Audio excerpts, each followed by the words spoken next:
But basically I am a demolition man. Looking to the experience of number of demolitions I made in my life, the government felt that they should have their own expert, their own consultant, so that whatever the agencies are doing, whether they are doing right or not, and if it necessary, they were asking me to advise them for a proper demolition so that there is no lacuna, there is no damage. We were on rent in that apartment for some time. The day our daughter was born, I mean, when my wife went into labor is when the owner calls and says that the apartment is for sale. Are you interested? We saw it as a good sign, and we decided to pick it up right then. We set ourselves up in there. It was quite comfortable.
I did demolitions up to G plus 10, G plus 11, but more than G plus 10, G plus 11, I never had an occasion to demolish the buildings.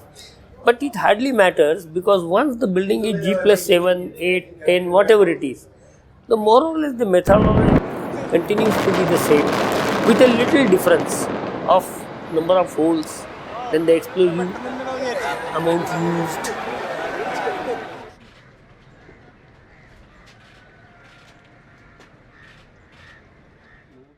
Ever since 1991, nobody was clear in Kerala what is legal, what is illegal with respect to CRZ. And it is not because of a complexity in the law itself, it was because of the negligence of the people appointed to implement this law. 91 notification of CRZ clearly establishes rules to categorize areas which are ecologically sensitive into CRZ 1, 2 or 3.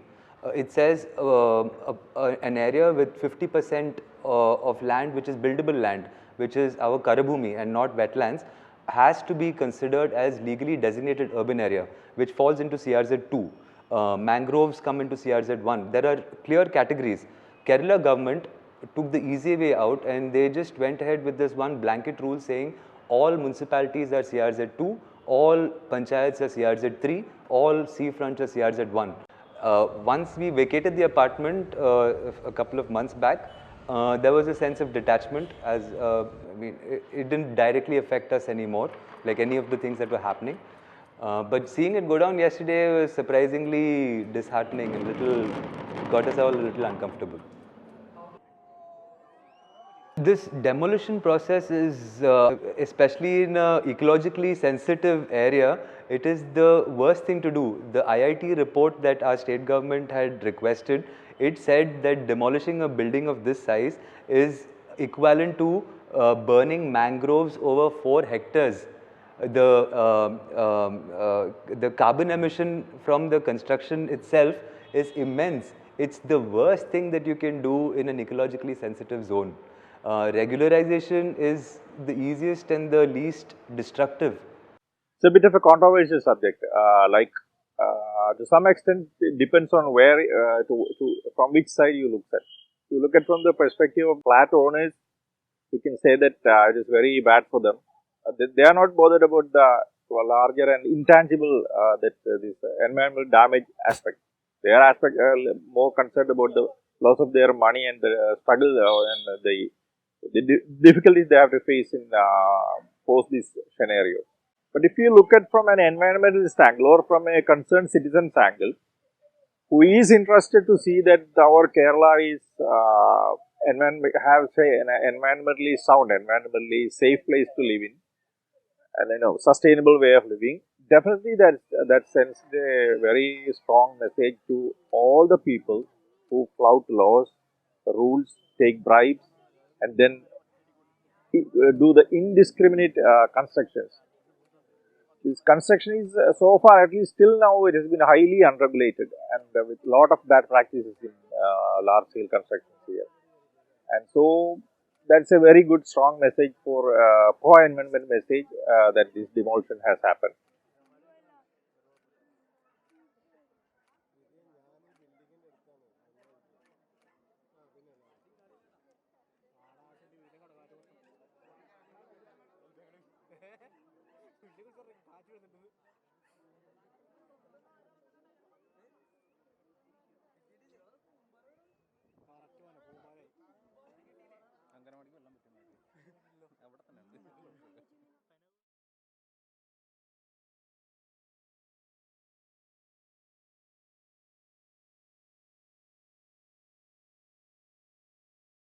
There is still an ambiguity about this coastal zone management in the whole country.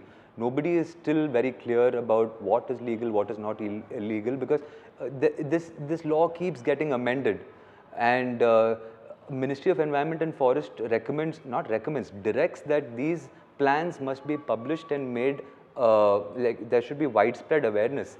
These plans have to be displayed at public libraries. There have to be, it has to be distributed in municipalities. They have to take a step forward to educating people about this law. As far as I know, it's not happening anywhere in Kerala, and it's not happened for the last 20 years. So it's only when you are in the middle of a legal struggle is when you realize what the ground realities are. Coastal regulation sorts are very important. That has been formulated because of the long-term damages and soil erosion, and things are happening to our inland waterways and our beaches. From what we gather from the reports and the data is that there are many, more than 4,000 illegal constructions are there along the sensitive coastal zones of the Kerala, inland waterways and beaches. So, they all have to be removed. Everybody has to have a home to live. Thing is that you have to be sensitive to your environment. You have to be sensitive to the habitat where you live in. There is a breaking point, there is a tipping point. Beyond that, it will be impossible and it will be catastrophic. And we are seeing that happening in the 2018 floods, this intermittent this drought situation. Now, even now, the temperature is quite rising, and the water table is very falling very low. Even after we received more than normal rains in 2019, but even right now it's only January, and we are seeing the water table dipping. And these are all the impact of what we have done. My wife and me both are architects, and knowing the ambiguity of the CRZ law in Cochin, we actually tried and inquired about what the situation is with respect to our building. We were shown 3 High Court verdicts which were passed in our favor, in favor of the builders, which said that we had no violation. So it was based on those verdicts, as well as there being a public road in between the property and the water body. We felt that there was no issue with CRZ. Also, there has never been a CRZ violation notice issued to the building by any government body or any municipality, or even KCZMA to the building for the longest of time. So based on that, we thought it was a safe investment, and that's how we ended up purchasing the apartment.